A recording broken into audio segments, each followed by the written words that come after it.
What's going on, everybody? RJ Ochoa here from SB Nation's bloggingtheboys.com. Hope all is well wherever you are. Hope you're happy, safe, healthy, and that, like me, you enjoyed every single second of the first Sunday of the NFL season. It was incredible. It was spectacular. It was amazing. And it finished with one of the best games I think we've seen in recent history, which I know sounds hyperbolic relative to the NFL, but the Bills and Ravens put forth I can't believe that we ever go any time in our lives without football. It's so dumb and stupid and should be illegal. It was awesome. I thought the Ravens were going to win, like everybody did. I had a tweet that got old takes exposed, and I was happy about it because it was such an awesome finish. I am so excited about all the football that we're going to watch over the next couple of months all together. And that, of course, includes lots of Dallas Cowboys football. We're here all the time talking Dallas Cowboys on the Blog of the Boys YouTube channel. So make sure to like the video, subscribe, tell a friend, etc., etc. If you want to hang out with me on social media, you can do so. I am at RJ Ochoa in most places. If you have an inquiry or a comment or a question, rj.ochoa@sbnation.com is how you get that to me directly. You can send me a DM on Instagram. That's the most direct way. Of course, you can also leave a comment down below, and I'll do my best to get to those as well. Today is Monday, September the 8th, 2025. I was going to say 10th for a second. I don't know why. And it's been a few days since the Cowboys played, obviously, with them playing in the season opener. I don't know if you feel better or worse about the Cowboys based on what we saw across the league on Sunday. I think that enough time has passed that I feel really good about the Cowboys. I wish they would have won. That goes without saying. But as I said in my last video, as we discussed the loss on Friday, I haven't felt this optimistic about the team in a while. That's not to say watch out, they're winning the Super Bowl, but it's been a minute since we've had any sense of optimism around this team, and so it's nice to have the arrow pointing north, just generally as it relates to the Cowboys. A few things to kind of tuck away and look forward to. It's always an interesting time when it's the Monday after you play on Thursday, because it's been a few days for you, but everybody else is just kind of having the dust settle around their games and whatnot. The Cowboys will host the New York Giants on Sunday, and they just lost to the Washington Commanders. Really tough game for the Cowboys and Giants individually, because one of them is going to not only be 0-2 overall, but one of them is going to be 0-2 within the division, obviously, with the Giants losing on the road against the Washington Commanders on Sunday. And thankfully for all of us, although this is not representative of anything, I mean, history and trends and whatnot are always made to be broken, but the Cowboys do have a very strong history of avoiding 0-2 starts. Now, if you're a younger fan or a newer fan, you may not recall this, but once upon a time, there used to be kind of a kiss of death associated with teams who started 0-2. It was always a thing around week 3, obviously, or at week 3, I should say, after some teams were 0-2 to start the season. We've seen this with the Bengals in recent years a lot, although they obviously won on Sunday, so they won't be a part of that discussion this year. There's always, and this gets muddied a little bit with the existence of a third wildcard team that began a few years back. But it was always a matter of, man, it's really difficult to make the playoffs when you start off 0-2. And it's such a small amount of games, but it can be that difficult over the life of a season to overcome an 0-2 start. Again, I would point to the Bengals as an example in recent history. The Cowboys in 1993, when Emmitt Smith, I know Emmitt is on record. In fact, he mentioned this when I interviewed him last year, is not that in saying that he didn't hold out, but that he didn't have a contract, whatever.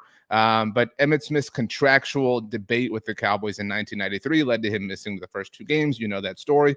And the Cowboys lost those first 2 games. They were 0-2. They became the first team in NFL history to begin a season 0-2 and still go on to win the Super Bowl. Fortunately for all of us, the 2007 New York Giants became the second. But that being said, as it relates to the Cowboys, here is every single 0-2 start in Dallas Cowboys franchise history. Let's put wrong click. Oh my goodness. There we go. I've got it. The Cowboys have to date, and the Cowboys began play in 1960. As you can see, that was an 0-2 start for them. The Cowboys have only started 0-2 to begin the season 7 times. Shout out, of course, to Monica Geller. The most recent instance in which the Cowboys began a season 0-2 was 15 years ago in 2010. And when I looked this up, I kind of thought to myself, surely there's been a time since then. I mean, just kind of off the top of my head, and I couldn't quite think of one. But This predates even the Jason Garrett era. I mean, you're talking about it has been a decade and a half since the Cowboys began a season 0-2. And as you can see, of the 7 instances in which Dallas has begun a season with an 0-2 record, they have only made the playoffs once. And it was, again, that iconic 1993 season where they became the first team ever to start 0-2 and go on to win the Super Bowl. So, needless to say, starting 0-2 is less than ideal, but they haven't done it in a very, very, very long time. Now, the Cowboys are favorites to beat the New York Giants at home. And if they were to lose this game, I do think that it would lead to mass hysteria because they would finally be losing to the Giants after dominating them for, basically a decade at this point, a little bit longer, depending on how you want to, have that discussion. The ultimate point is this is as much of a get-right game for the Cowboys as they can possibly have. And I know that those sound like famous last words, but I think we all agree that they are in line to, avoid an 0-2 start because you're talking about 7 times across all of Dallas Cowboys franchise history that they have started 0-2 in many of those instances at the very beginning of the franchise's existence at large. So, you don't want to feel too optimistic, too confident, but 0-2 does feel pretty avoidable for the Cowboys. Obviously, that's all within their control and them doing what they need to do on Sunday against the Giants. But to look at this one more time, if I can click this the right way this time, you're talking about 3 times this millennium, this century, however you want to verbalize that the Cowboys have begun a season 0-2. I think what's particularly noteworthy here is that when the Cowboys have started 0-2 historically, not only have they not made the playoffs more often than not, the 1993 season as the obvious exception and outlier, but generally, when this franchise has seen an 0-2 start, it has been representative of a pretty rocky ride. I mean, you're talking about these are the records. Again, if we acknowledge 1993 as its own thing and whatnot, but these are the records of 0-2 teams in Dallas Cowboys franchise history. Final records, I should say: 6-10, 5-11, 5-11, 1-15, 4-10, and then that first year in franchise history where they didn't win a single game. I mean, I'm not saying that 0-2 is irrecoverable for the Cowboys. We do live in a world now where there are 3 wild cards in each conference, and we've seen other teams find ways to scratch and claw and fight their way, into the playoffs and having success, even with starts as detrimental as something like 0-2. But it does underscore how important it is, and nobody wants to freak out or overreact over something that's happening in the first few weeks of September. But the difference between 1-1 and 0-2 truly is that seismic. And I think the Cowboys obviously understand that, which is why it's been a very long time, 15 years, since they had an 0-2 start to the season. But I think that it should be a fun and interesting game, obviously, on Sunday. Home opener for the Cowboys at noon, so it means you have the afternoon free if you're looking for it. But yeah, on the subject of this game, it's been kind of making the rounds how Jackson Dart, New York Giants rookie quarterback, the one who they traded up into the back end of the first round of draft, that Jackson Dart could start for the Giants. I think that this idea is preposterous, personally. I think it would be crazy for Brian Daboll to make such an adjustment after 1 week of the season. I know the Giants offense didn't look great on Sunday. I know Malik Neighbors, frustration, whatever.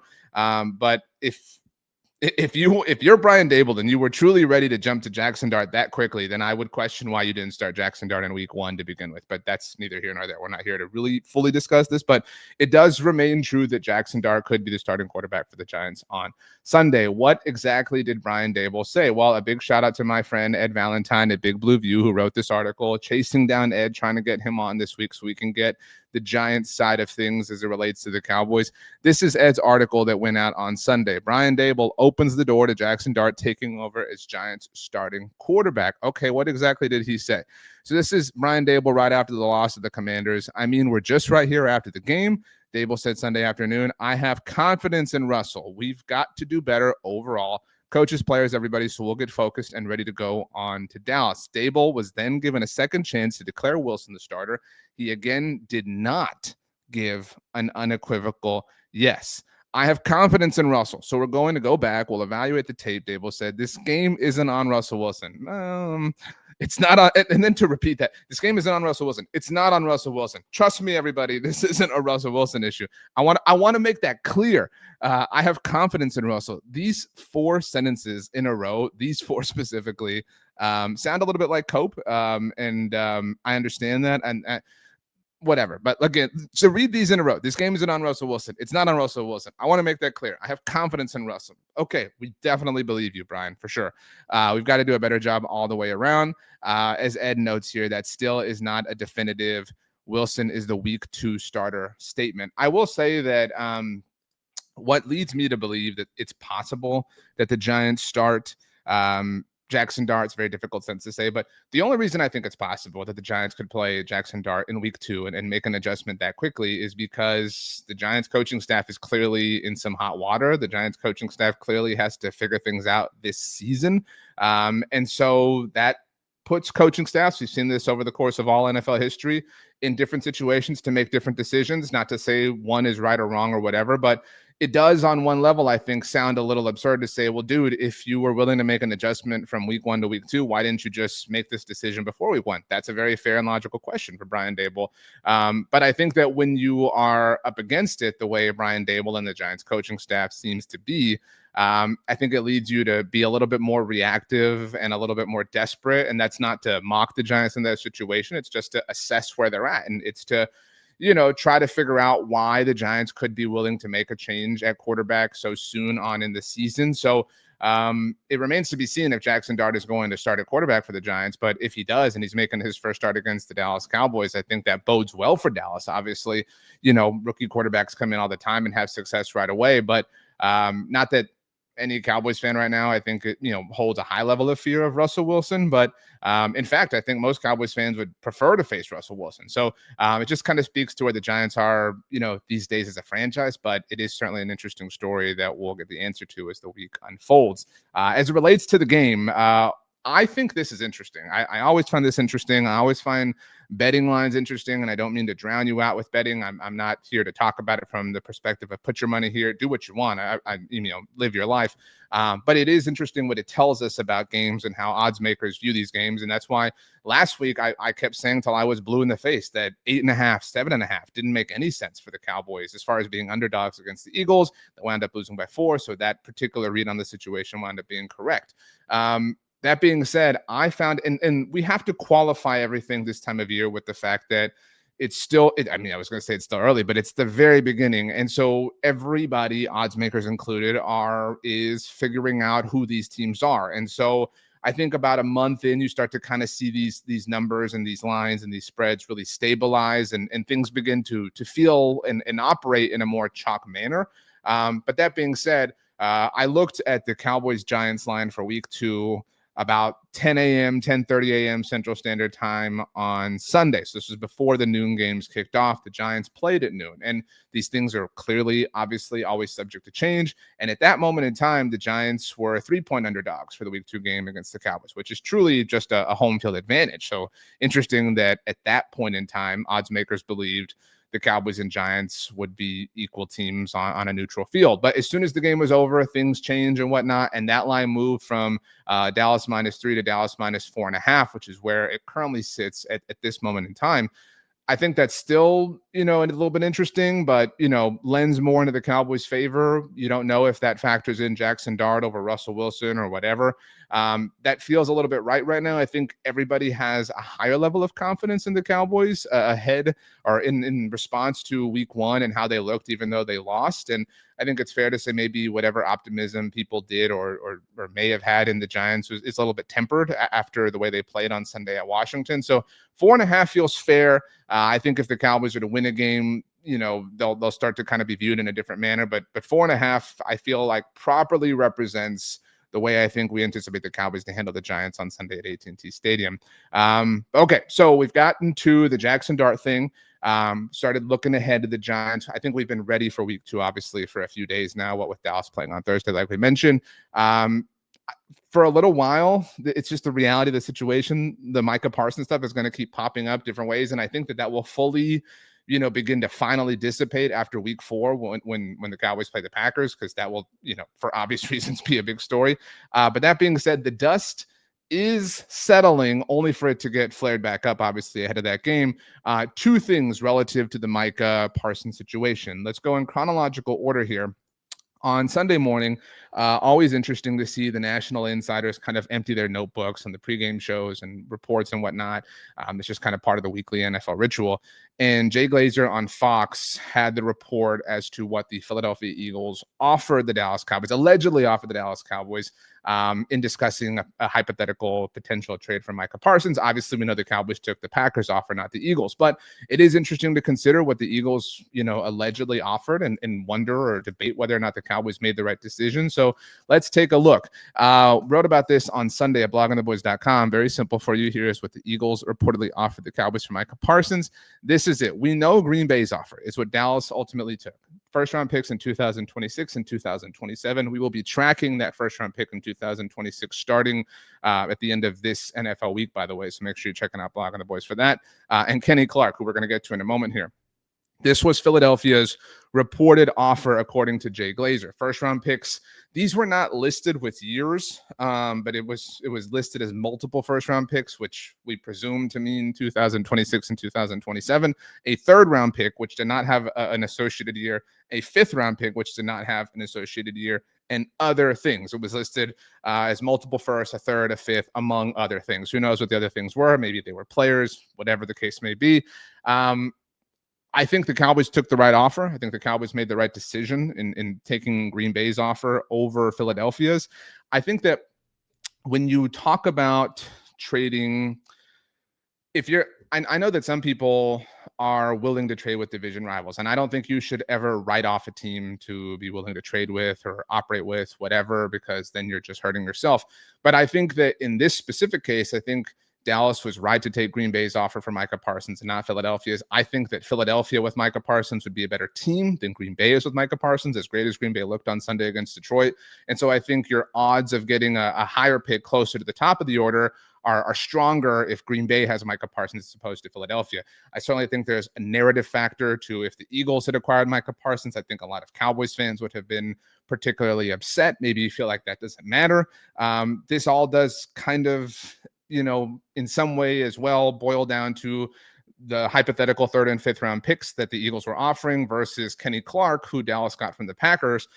So it kind of becomes a matter of, would you trade a third and fifth round pick? We don't know the years associated with that, admittedly, for Kenny Clark. And I think independent of the Micah Parsons trade, I think if the Cowboys had at any point in the offseason sent a third and fifth round pick to Green Bay for Kenny Clark, I think most Cowboys fans would have been pleased. So I think this is or was the right decision for the Cowboys to take the Packers offer for Micah Parsons on top of the I can't imagine Mike in an Eagles uniform narrative that a lot of people have. And I think those emotions are fair and substantiated. So I know we've given the Cowboys a lot of grief, but taking Green Bay's offer over Philadelphia's, at least the reported Philadelphia offer, was the right decision. As it relates to Kenny Clark, this is the last thing to kind of get to today. On Sunday, during all the games, super awesome day watching all the NFL action. In a rare thing, CBS had the Packers-Lions game. Rare because you don't often see CBS have a double NFC game or Fox have a double AFC game, which did happen. Fox had the Browns-Bengals game. But that being said, CBS had the call for Packers-Lions. So you had the top CBS crew, Jim Nantz, Tony Romo, Tracy Wolfson. And as they were throwing a commercial, they were discussing their weekly meetings with the staffs in question, the Detroit staff, the Green Bay staff, and obviously the subject of the Micah Parsons trade came up. And Jim Nantz and Tony Romo were recalling their conversation with the Lions staffers, and particularly Lions head coach Dan Campbell. And I'm going to play the clip for you right now, but they intimated that Dan Campbell suggested, in fact, Jim Nantz kind of put these words in Dan Campbell's mouth, and I don't say that in an accusatory sense at Jim Nantz, but somewhat intimated that Dan Campbell was happier about Kenny Clark being out of the NFC North, which is the division the Lions play in, than he was upset or worried that Micah Parsons was now a member of it. Sean Martin, one of our talented writers at Blogging the Boys and one of my great friends, captured this video, so we're going to play it for you. And here's what Jim Nantz said. Now, he challenged it, and you made a really solid point right before that snap. When we were talking to Dan Campbell, they were so relieved that Clark was leaving this division. And I'm like, well, Mike is coming in. And believe me, he's like, well, Mike is a monster too. It's not like he was saying. Green Bay is challenging the low to the field with a completed catch. It felt like they were more relieved that he was gone, Clark, than they were concerned that Parsons was coming to Green Bay. I felt the same. They didn't say it, but it was implied. I know that this sounds bad for Dan Campbell because the Lions were taken care of quite easily by the Packers. Um, I don't know that I don't think that any Cowboys fan or any fan of any team should do any kind of victory lap based off of what Dan Campbell, said or allegedly said to Jim Nantz in the CBS production meetings.